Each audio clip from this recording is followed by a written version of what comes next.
Bismillahirrahmanirrahim.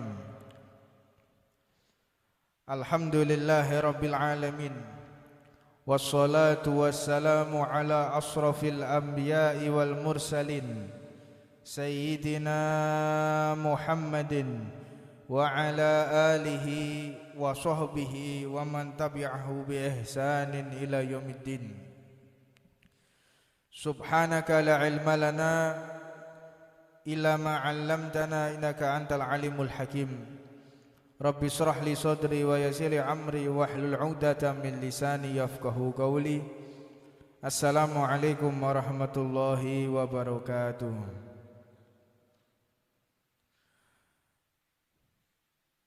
Alhamdulillah, puja dan puja kita haturkan kepada Allah Subhanahu wa taala atas kenikmatan yang Allah berikan kepada kita, yaitu dijadikan kita menjadi umat baginda Nabi Muhammad sallallahu alaihi wasallam.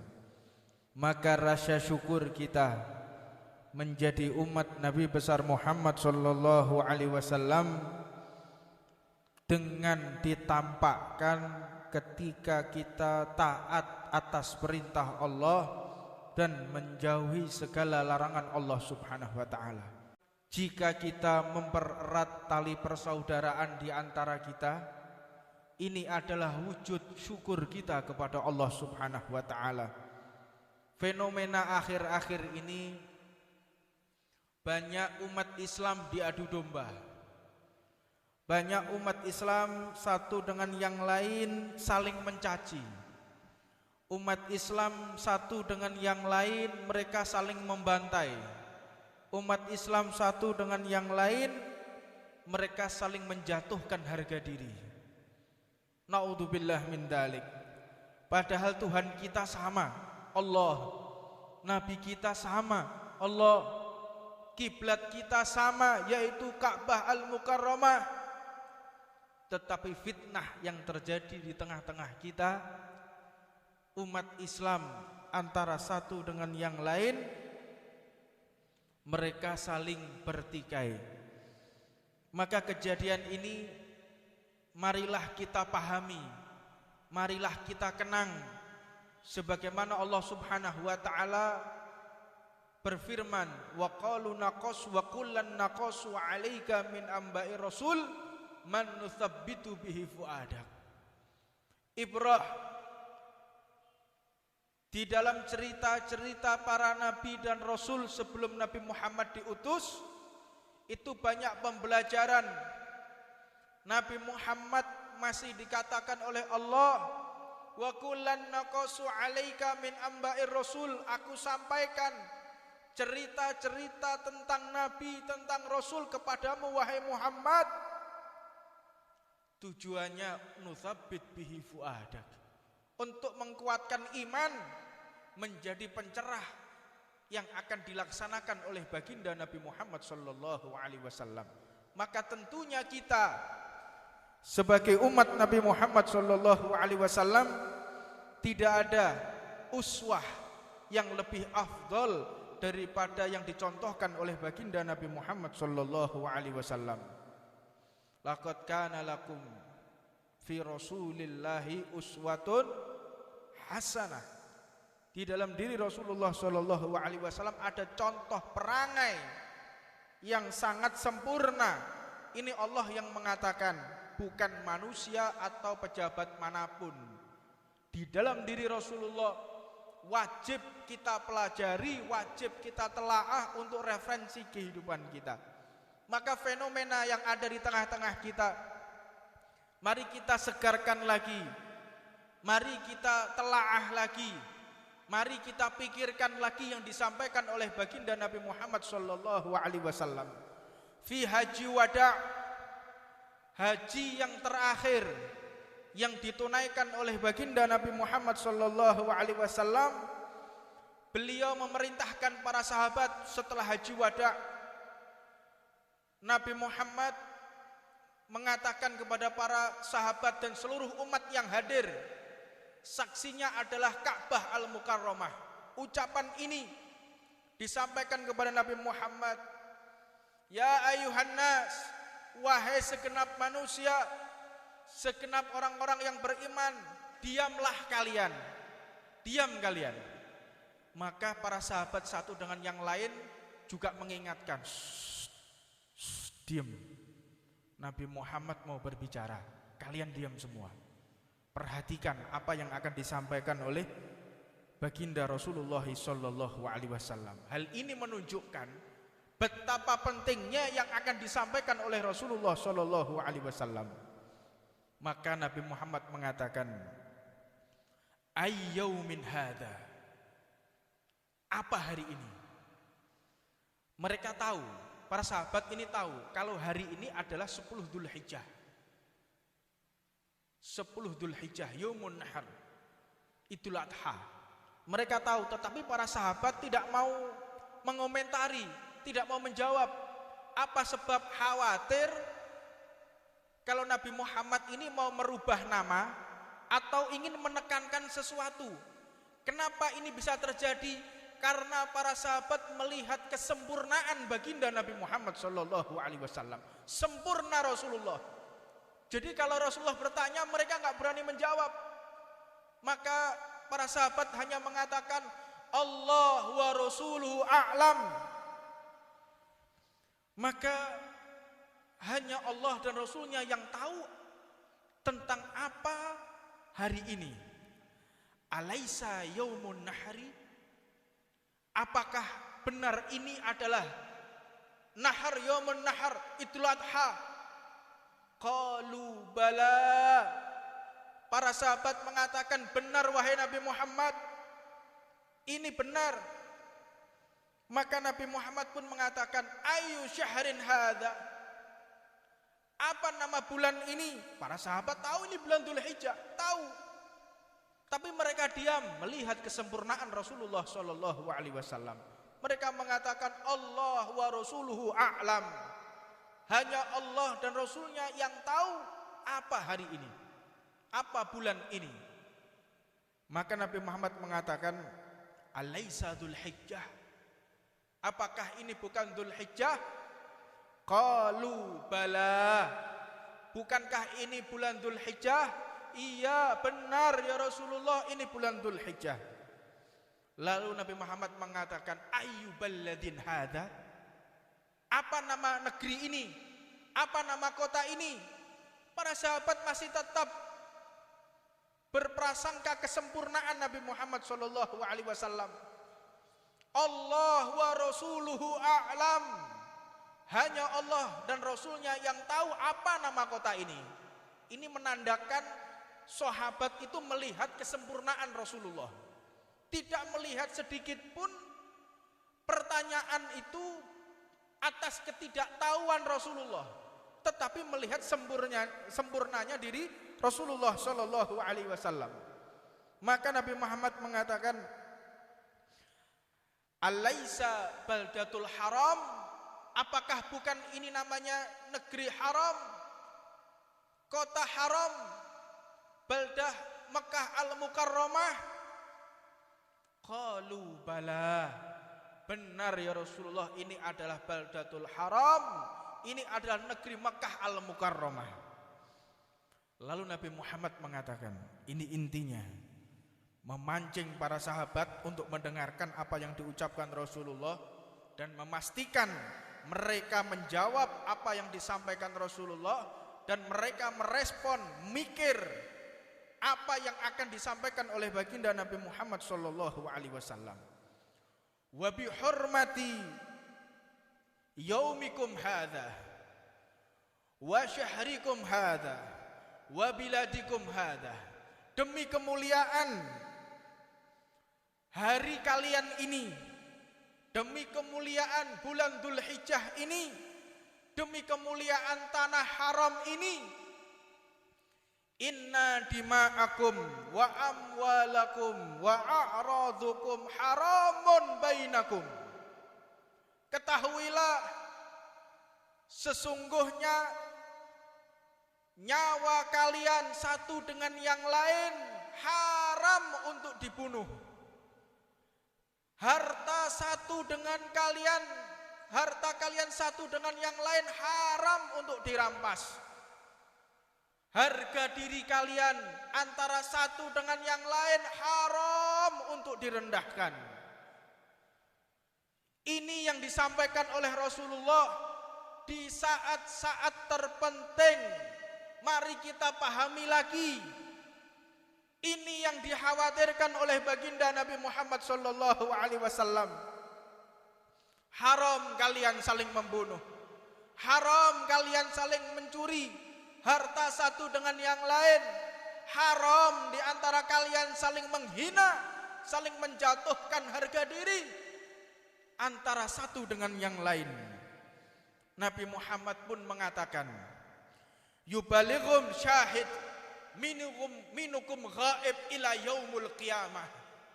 Sampaikan ucapan ini bagi kalian yang hadir, yang menyaksikan ucapanku ini. Sampaikan, terus kumandangkan sampai nanti di hari kiamat. Jangan terputus amanatku yang terakhir ini. Wanti-wanti setiap masa, wanti-wanti setiap umat, jangan sampai melupakan apa yang telah aku ucapkan ini. Penegasan kepada umat Nabi Muhammad sallallahu alaihi wasallam. Maka kita melihat berikutnya Rasulullah sallallahu alaihi wasallam mengatakan, Allahumma syahad. Nabi Muhammad mengangkat tangannya sambil melihat ke Ka'bah dan ke langit, mengatakan, Allahumma syahad, Allahumma syahad, Allahumma syahad. Ya Allah saksikan, ya Allah saksikan, ya Allah saksikan apa yang telah aku sampaikan. Ka'bah sebagai saksinya, bulan ini sebagai saksinya, hari ini sebagai saksinya, aku telah menyampaikan apa yang semestinya aku sampaikan. Ini menunjukkan kalau Nabi Muhammad sallallahu alaihi wasallam melarang, mengharamkan antara kita satu dengan yang lain saling membunuh, antara kita satu dengan yang lain saling merampas, antara kita satu dengan yang lain saling mencaci maki, saling menghina, saling menjatuhkan harga diri. Ini yang diwanti-wanti oleh baginda Nabi Muhammad sallallahu alaihi wasallam. Jangan sampai engkau lakukan ini. Nabi Muhammad mengatakan, ala la tarji'u min ba'di dhulalan ba'dukum riqaban ba'd. Apakah kalian akan kembali ke masa-masa sesat? Apakah kalian akan kembali ke masa jahiliyah yang dulu kalian saling bertikai, yang dulu kalian saling merampas harta, yang dulu kalian saling membunuh, yang dulu kalian saling menghancurkan harga diri satu dengan yang lain? Apakah kalian akan kembali ke zaman-zaman jahiliyah? Maka mereka mengatakan, tidak akan kembali ya Rasulullah. Di zaman-zaman ketika kami saling membunuh, ketika kami saling mencaci, ketika kami saling merusak harga diri antara satu dengan yang lain. Hadis ini wajib kita resapi bahwa yang paling dibenci oleh baginda Nabi Muhammad sallallahu alaihi wasallam jika ada umat saling membunuh, jika ada umat saling mencaci, jika ada umat saling merampas harta antara satu dengan yang lainnya. Ini sangat-sangat menyakiti perasaan Nabi Muhammad sallallahu alaihi wasallam. Maka kita lihat yang ada di saat ini, Suriah sampai saat ini, sampai detik ini antar umat Islam saling membunuh. Di Syam sampai detik ini mereka masih saling membunuh. Kita lihat di Libya sampai saat ini umat Islam Tuhannya sama, nabinya sama, mereka saling membunuh. Dan yang paling ironisnya, setelah membunuh mereka mengatakan Allahu Akbar. Setelah membunuh mengatakan Allahu Akbar. Ini yang dikhawatirkan oleh baginda Rasulullah sallallahu alaihi wasallam.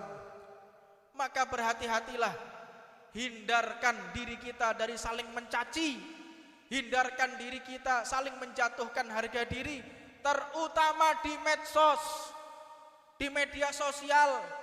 Jangan sampai kita untuk membuka aib satu dengan yang lain. Jangan sampai kita menjatuhkan harga diri antara satu dengan yang lain.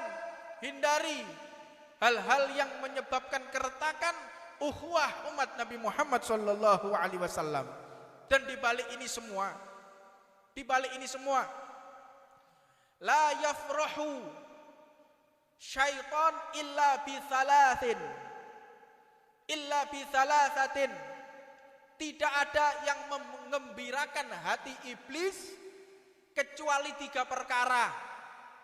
Yang pertama, rajulun mu'minun qatulu mu'minan. Umat Islam antara satu dengan yang lain mereka saling membunuh. Ini yang membahagiakan hati iblis dan menyusahkan hati Rasulullah sallallahu alaihi wasallam.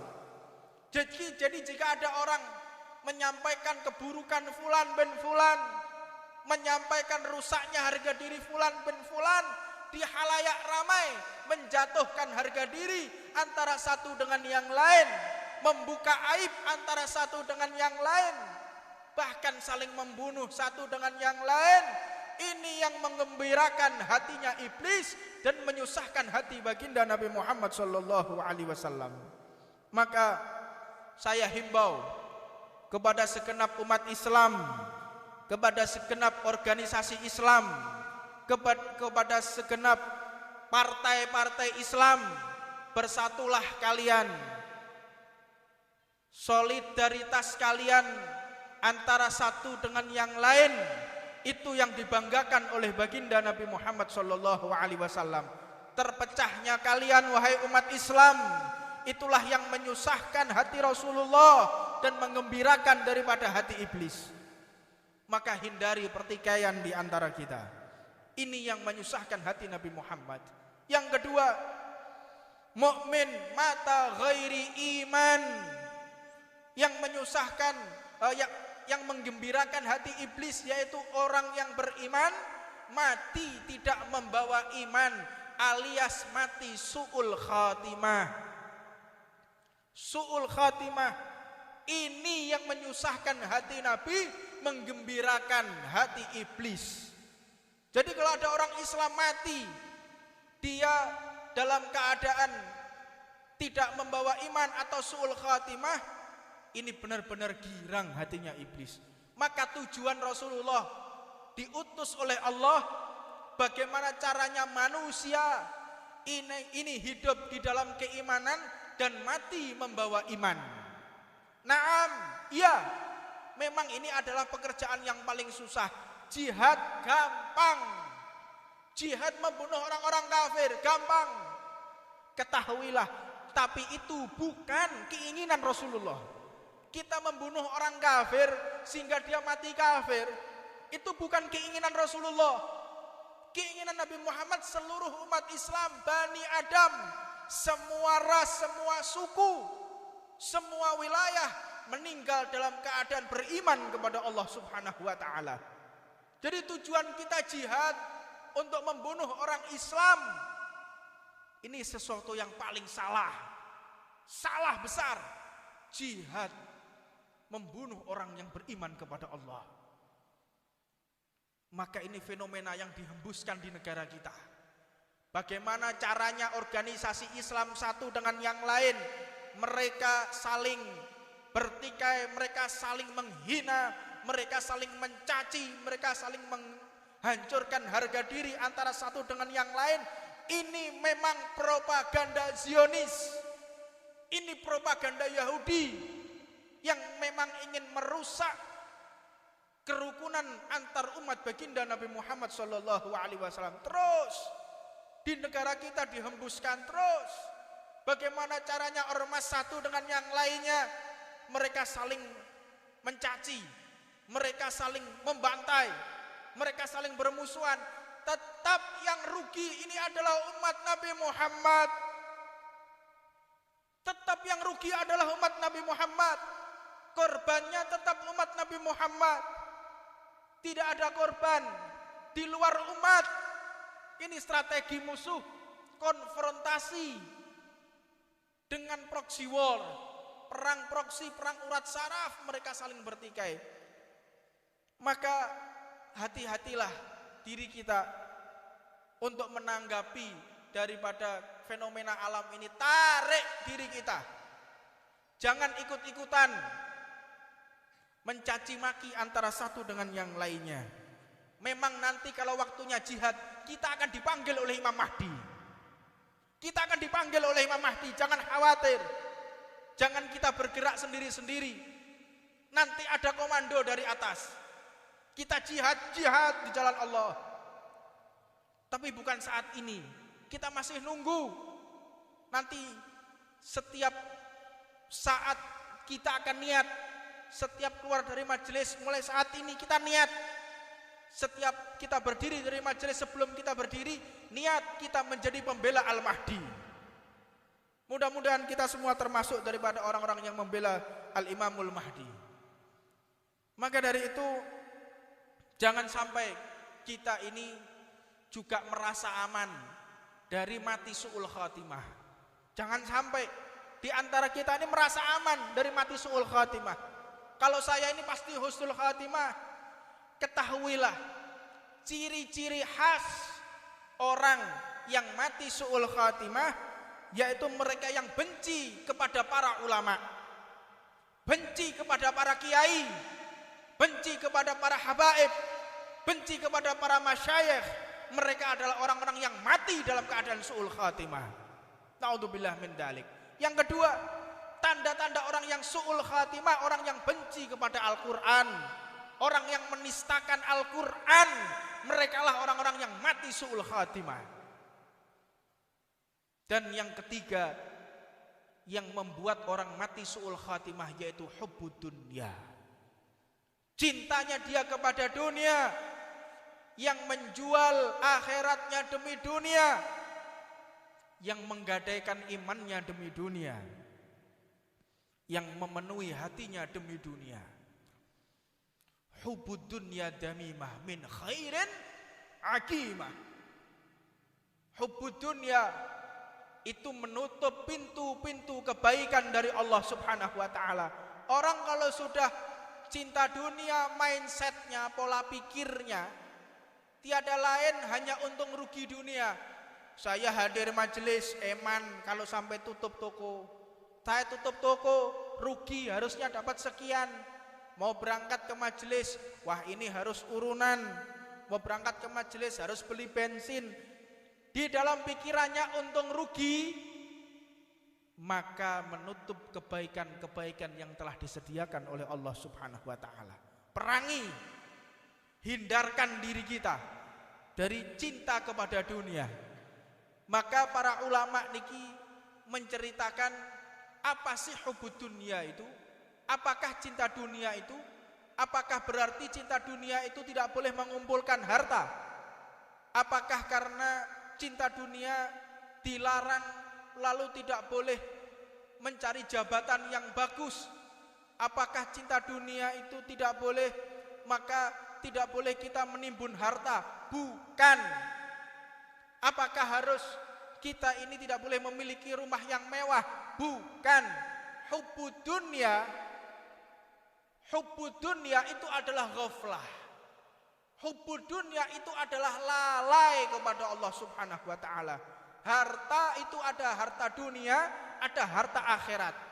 Harta dunia, harta yang kita gunakan untuk maksiat, itulah harta dunia. Kita mengumpulkan uang untuk sedekah, tidak masalah. Jadi yang dimaksud hubbud dunya itu bagaimana kita mendistribusikan harta kita atau mengarahkan di mana fasilitas yang Allah berikan kepada kita. Kita punya mobil mewah, tergantung itu hubbud dunya atau tidak, tergantung di mana kita menggunakannya. Kalau kita gunakan untuk mencari nafkah, mobil tersebut menjadi mobil akhirat, bukan termasuk orang yang hubbud dunya. Cinta dunia, orang yang beli mobil mewah untuk pamer, orang beli mobil mewah untuk maksiat, orang beli mobil mewah untuk berbuat hal-hal yang tidak diridhoi oleh Allah. Inilah hubbud dunya. Jadi jangan sampai kita salah paham. Salah paham, ini banyak orang salah paham. Atau sekarang yang keren namanya gagal paham. Gagal paham. Apa gagal paham itu? Keterbelakangan intelektual. Lek bahasa tuh bane apa? Goblok. Wis ngono ae. Hati hemat kata. Hemat kata. Orang yang gagal paham, nggak paham maksudnya hubudun ya, oh berarti gak oleh duwe motor, gak oleh kerja, gak boleh punya rumah mewah. Nggak seperti itu. Bagaimana kita mendistribusikan? Bagaimana kita menggunakan rumah tersebut? Kita jangan sampai termasuk orang yang hubbud dunya. Di antaranya orang yang paling hampir saja meninggal dalam keadaan su'ul khatimah, yaitu Imam Malik bin Anas. Siapa Imam Malik bin Anas? Imam Darul Hijrah, guru kita semua, gurunya Imam Syafi'i radhiyallahu taala anhu. Imam Malik, Imam Darul Hijrah. Imam Malik ini, Imam Malik semenjak beliau balik sampai wafat, beliau itu tinggal di Madinah, tetapi tidak pernah sekalipun buang hajat di Madinah. Enggak pernah pipis, buang air di Madinah, enggak pernah. Ta'aduban lin nabiyina Muhammad, untuk menghormati Rasulullah. Jadi kalau mau pipis, keluar dulu dari Madinah, keluar baru pipis. Dan diriwayatkan beliau itu kalau makan sehari cuma 3 butir kurma. 3 butir kurma, karena mengganggu daripada pencernaannya. Kalau sampai buang-buang air terus menyusahkan beliau riwariwi. Tiap mau buang air, tiap mau pipis, keluar dari Madinah. Dan diriwayatkan Imam Malik ini selama beliau tinggal di Madinah tidak pernah menggunakan sandal, gak tahu sandalan. Apa sebab? Khawatir sandalnya menginjak debu yang pernah menempel di kakinya Nabi Muhammad. Inilah akhlak ulama. Imam Malik luar biasa. Imam Malik ini kalau mau ceramah, Imam Malik ini kalau mau ngajar pakai surban, pakai dupa, majelisnya dikasih dupa, majelisnya dikasih wangi-wangian. Untuk apa? Menghormati majelis, menghormati ilmu. Orang kalau mengerti ilmu, keagungan ilmu, Imam Malik ditanya, wahai Imam, aku ingin bertanya kepadamu. Bertanya soal apa? Dunia atau hadis? Soal hadis. Tunggu sebentar. Tunggu sebentar. Beliau mandi dulu, pakai parfum, pakai jubah, pakai surban. Sekarang engkau tanya. Jadi nggak sembarangan, benar-benar mengagungkan daripada ilmunya Nabi Muhammad SAW. Jadi salah satu kita menghormati ilmunya Rasulullah, persiapkan badan kita, persiapkan hati kita, fisik kita persiapkan. Tholabul ilm, kita sebagai penuntut ilmu paling tidak pakai surban untuk menandakan kalau kita ini adalah para pejuang Nabi Muhammad SAW. Pakai rida. Dan rida ini bukan berarti orang kalau nggak pakai rida, orang nggak pakai surban, imamah. Memang orang pakai imamah ini ada adabnya, ada akhlaknya, tidak sembarangan orang. Jadi untuk kita yang awam-awam ini, terlebih adalah saya, pakai rida. Pakai rida. Tujuannya untuk apa? Rida ini yang membentengi kita. Kita ketika melihat ada perempuan, kita sungkan mau lihat. Kalau ada mampir di tempat-tempat maksiat, sungkan kita bawa surban. Jadi surban pakaian ini termasuk daripada benteng umat Nabi Muhammad. Maka Imam Malik ini, beliau setiap ngajar benar-benar berhati-hati. Suatu saat Imam Malik ini ngajar di Masjid Nabawi, tiba-tiba wajah beliau kuning, pucat sekali, sampai para murid-muridnya ini heran, dilihat nggak biasanya Imam Malik seperti ini. Maka ketika selesai hadis menyampaikan dengan sangat sakit, menahan rasa sakit yang luar biasa. Sampai selesai ditutup kitabnya, tutup hadisnya, beliau langsung seperti lemas dan jatuh. Ketika beliau jatuh, kenapa wahai Imam? Aku merasakan di kakiku ini ada sengatan. Ada sengatan, ternyata dilihat di kaki beliau ada kalajengking. Menyengat 12 kali. Menyengat 12 kali, beliau tidak bergeser dari tempat duduknya. Ditanya, wahai imam, kenapa engkau tidak menggeser tempat dudukmu? Kok engkau tidak bangun? Aku tidak berani memutus hadisnya Nabi Muhammad. Ini loh para ulama. Dan ketika Imam Malik ini sakaratul maut, ini poinnya. Imam Malik ini ketika sakaratul maut, kalau orang biasa menemani orang sakaratul maut tahu, kadang sadar, kadang tidak, kadang sadar, kadang tidak. Itu biasa bagi orang sakaratul maut. Ketika Imam Malik tidak sadar, ditalkin la ilaha illallah oleh murid-muridnya. Imam Malik mengatakan la, enggak. Kaget muridnya. La ilaha illallah. La, tidak, kata Imam Malik. La ilaha illallah. La, tidak, kata Imam Malik. Muridnya bingung. Ini seorang imam, seorang ulama, muhaddits. Tapi ketika sakaratul maut mengatakan tidak ketika ada kalimat la ilaha illallah. Maka terus mereka membaca Al-Quran sampai akhirnya kesadaran Imam Malik kembali lagi. Ketika kembali ditanya, ya Allah, alhamdulillah Imam Malik ini kembali sadar. Ditanya, wahai Imam Malik, kenapa engkau mengatakan tidak ketika aku mengatakan la ilaha illallah? Wahai para murid-muridku, aku mendengar ucapan la ilaha illallah, tetapi aku mengatakan la, tidak, itu aku menjawab iblis yang lagi menggoda aku. Iblis yang lagi menggoda aku berkeliling di tempat tidurku ini. Iblis mengatakan, wahai imam, engkau ini adalah orang yang soleh, engkau ini adalah orang yang masya Allah, orang-orang yang tinggi kedudukannya di hadapan Allah. Muridmu saja Imam Syafi'i, beliau mengatakan la, tidak, engkau seorang wali Allah, la, engkau orang yang beriman kepada Allah, engkau adalah orang-orang yang mulia, engkau orang yang tinggi kedudukan di hadapan Allah. La, tidak, aku orang biasa. Jika aku menjawab iya, berarti aku telah ujub, aku telah sombong dengan ilmuku, aku telah sombong dengan majelisku, aku telah sombong dengan dakwahku, aku telah sombong dari segala amal pahalaku. Maka seluruh amal pahala akan dicabut oleh Allah Subhanahu wa ta'ala. Maka inilah, hati-hati, jangan sampai kita merasa aman daripada mati su'ul khatimah. Dan yang terakhir, insyaallah kita akan bahas di kesempatan berikutnya karena waktu sudah adzan Isya. Mudah-mudahan Allah Subhanahu wa ta'ala mengabulkan segala hajat kita.